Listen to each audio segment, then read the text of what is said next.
जय मां वैष्णो, कैसे हो आप सब।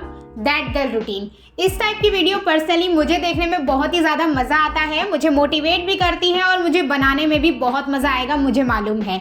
जिन लोगों को नहीं पता दैट गर्ल रूटीन क्या है, ये बहुत ही परफेक्ट लड़की है जो टाइम पर सोती है, टाइम पर उठती है, जर्नलिंग करती है, हेल्दी खाती है, जिम जाती है और पूरे दिन प्रोडक्टिव रहती है। ऐसी टाइप की वीडियो बनाने का मेरा पता नहीं कब से मन था, लेकिन वही है ना, कुछ आदतें अपने अंदर आ जाती है ना तो वो नेचुरल लगती है। तो मैंने सोचा पहले कुछ आदतें अपने अंदर अडॉप्ट कर लेती हूँ, उसके बाद ही वीडियो बनाऊंगी।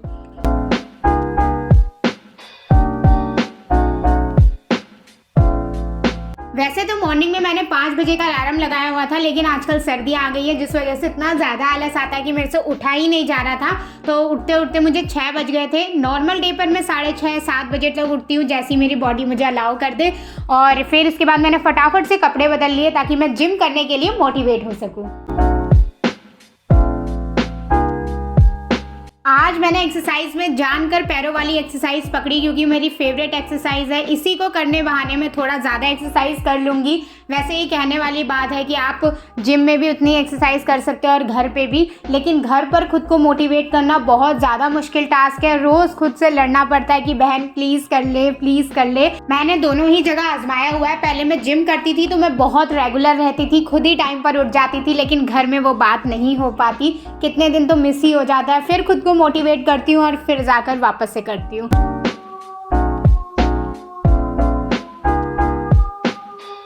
इसके बाद मुझे भूख लग रही थी और मुझे कुछ हेल्दी ही खाना था। ऑप्शन में मैंने ओट्स भी रखे थे, लेकिन उनको बनाने में थोड़ा सा टाइम लग जाता। आज मुझे घर पर बहुत सारा काम करना है, घर पर पूजा भी है, उसकी भी तैयारी करनी है। तो मैंने थोड़े से फ्रूट्स काट लिए थे और उन्हीं को खाऊंगी। अक्टूबर मंथ की स्टार्टिंग भी हो चुकी है और ये महीना मुझे बहुत ज़्यादा अच्छा लगता है क्योंकि इसमें नवरात्रे आ रहे हैं। नवरात्रे मेरे फेवरेट त्योहारों में से एक है और पिछली बार तो मैंने 9 के 9 नवरात्रे लिए थे। पहली बार, देखते हैं इस बार क्या होता है, कैसे होता है, फिर बताऊंगी। और इस महीने में पूरी कोशिश करूंगी कि मैं हर तरीके से प्रोडक्टिव रह सकूं इस रूटीन की तरह। बाकी देखो आगे क्या ही होता है।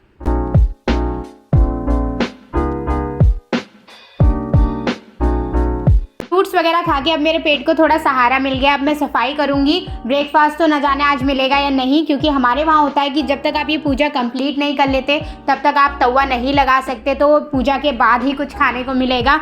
आज मैं ये अलमारी साफ़ कर रही हूँ। ऊपर से इसमें बहुत ज़्यादा धूल मिट्टी हो गई है। सारी नीचे की सफाई तो हो जाती है और ये ऊपर कहीं ना कहीं छूट जाता है। और बहुत खुशखबरी की बात यह है कि मेरा मोबाइल फ़ोन भी आ गया और पहले वाले से बहुत ही ज़्यादा बेहतर है। और यहाँ पर एक बार और भगवान ने ये साबित कर दिया कि आपसे कुछ लिया जाता है आपको कुछ बेहतर देने के लिए। तो मैं इससे बहुत खुश हूँ, इसकी क्लैरिटी से भी और वॉइस से भी। बाकी आगे देखते रहते हैं कैसा कैसा काम करता है ये जो कलर मैं यहाँ पर बांध रही हूँ ना, इसकी भी बड़ी खतरनाक सी स्टोरी है। बीच में मतलब मुझे इतना क्रेज चढ़ा था बालों को कर्ल्स करने का। मैं हर वक्त अपने बालों को नीचे से कर्ल कर लिया करती थी, लेकिन जब से मैंने ये मंगाया है मुझे एक हैक पता चल गया जिसमें आप चोटी बनाकर अपने बाल को ओवरनाइट कर्ल कर सकते हैं और वो मुझे ज़्यादा अच्छा लगता है। और ये बेचारा तब से ऐसी धूल में पड़ा ही है।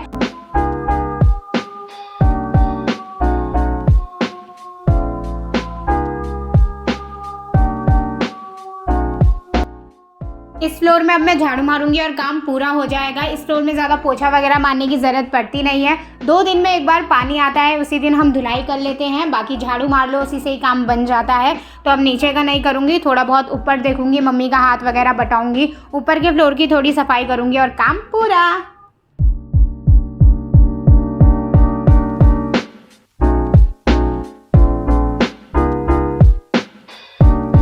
ऊपर वैसे तो मम्मी सारा काम कर चुकी थी, लेकिन थोड़े बहुत बर्तन बचे थे तो मैंने वही धो लिए।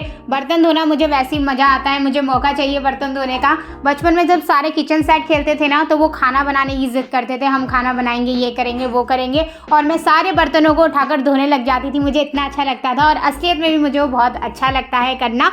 यार आज मुझे एक काम और करना था। मुझे सारे सामानों की लिस्ट बनानी थी जो जो ख़त्म हो रहे हैं। महीने की स्टार्टिंग ही हुई है, कुछ सामान ऑनलाइन मंगाना पड़ेगा, कुछ बाहर ग्रॉसरी स्टोर से लेना पड़ेगा, लेकिन आज तो वो हो नहीं पाएगा क्योंकि हम सब पूजा में व्यस्त रहेंगे और इसके बाद बहुत ज़्यादा थकान हो जाती है, ये सब काम करने का मन नहीं करता।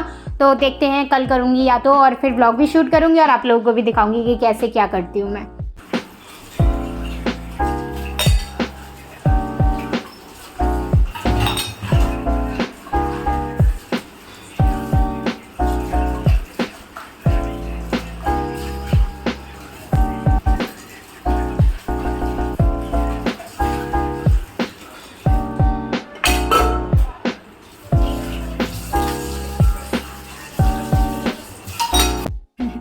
इसी बीच एक गड़बड़ भी हो गई थी।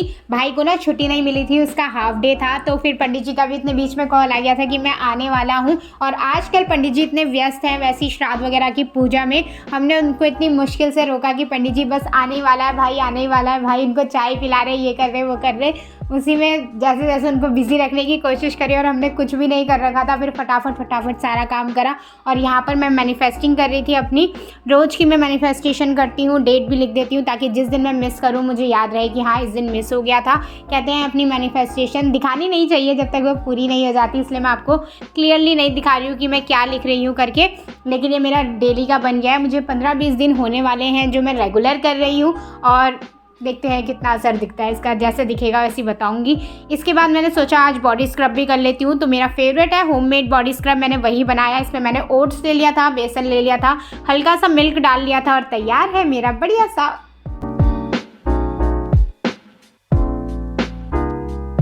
बस इसके बाद नहा धो के मैं मम्मी के साथ खाने की प्रिपरेशन करने लग गई थी। मैंने आप लोगों को बताया नहीं शायद कि किस चीज़ की पूजा है। इस समय श्राद्ध चल रहे हैं तो पितरों की पूजा होती है, तो हमने वही पूजा रखवाई है। तो पंडित जी आते हैं, पितरों के लिए सारा खाना बनाना पड़ता है। 5-6 आइटम होते हैं जिसमें खीर, रायता, चावल और क्या दाल होती है और बड़ होते हैं। ये सब चीज़ें होती है जो उनके लिए बनानी पड़ती है। यहाँ पर मम्मी माला बना रही है।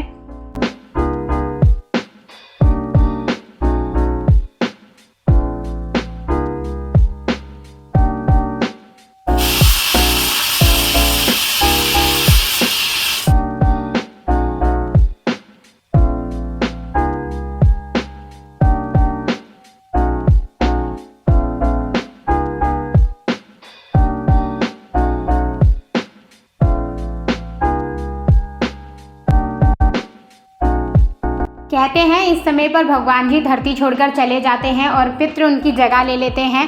पूरे 16 दिन अच्छे से पितरों की पूजा करी जाती है, उनको दान दिया जाता है, उनके लिए खाना वगैरह बनाया जाता है।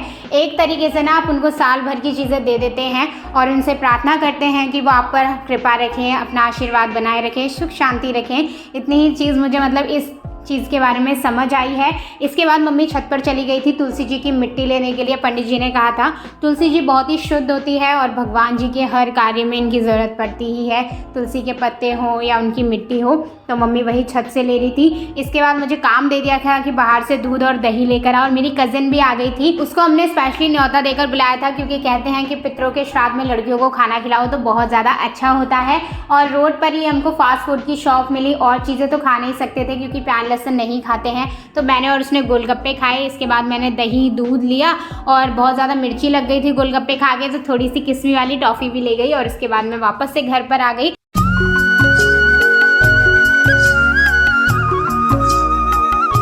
घर पर आकर देखा तो मम्मी बड़ बना रही थी। ये मास की दाल के बनते हैं। मास अगर नहीं समझ आए आपको तो उड़द की दाल कहते हैं मास की दाल को। बहुत ही टेस्टी बनते हैं। थोड़े बहुत पूजा में चढ़ाने के बाद सारे मैं ही खाती हूँ, बड़ा मज़ा आता है खाने में। इसके बाद पंडित जी भी आ गए थे तो वो अपनी छोटी मोटी तैयारी कर रहे थे। भाई अभी तक नहीं आ रखा था, हमारी तो हालत ख़राब हो रही थी, लेकिन तैयारी करने के बीच में वो आ गया था। इसके बाद 1-1.5 घंटे तक पूजा हुई और अच्छे से सुख शांति से वो कंप्लीट भी हो गई। और खाने में बहुत सारी चीज़ें बनी हुई थी, तो मैं आपको दिखाती हूँ कि क्या क्या बना हुआ था। बना था खीर बनी थी, रायता बना था, दाल बनी थी, पूड़ी बनी थी, चावल बने थे और ये बड़ बने थे। इसके बाद मैंने सारी चीज़ें खाई क्योंकि काम करते करते और सुबह से कुछ खाया भी नहीं था, बहुत ज़्यादा भूख लग रही थी, तो मैंने ये सारी चीज़ें खाई।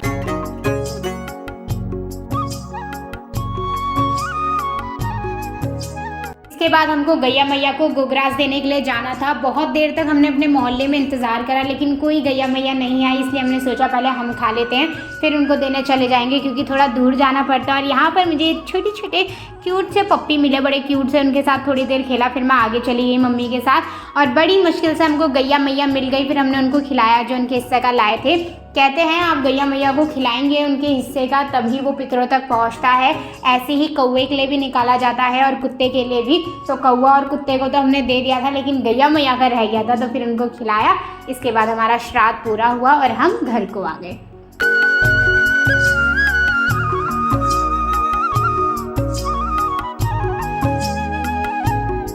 आजकल मैं नई बुक पढ़ रही हूँ the power of positive thinking, मुझे बहुत ही पसंद आ रही है। श्राद्ध चल रहे हैं इसलिए स्पिरिचुअल बुक्स नहीं पढ़ रही हूँ, तो यही पढ़ रही हूँ आजकल। इतना सब करते करते शाम भी हो गई थी और पूरा दिन बहुत ही ज़्यादा मैं थक भी गई और प्रोडक्टिव भी रहा। शाम को मुझे बाहर जाना था, तो मैं यहीं पर ही ब्लॉग एंड करती हूँ। आई होप आप लोगों को वीडियो अच्छी लगी हो, मोटिवेटेड लगी हो। वीडियो अच्छी लगी हो तो वीडियो को लाइक कर देना, चैनल को सब्सक्राइब कर देना। मिलती हूँ आप सबसे बहुत जल्द नेक्स्ट वीडियो में, तब तक अपना ध्यान रखना। Okay, bye bye.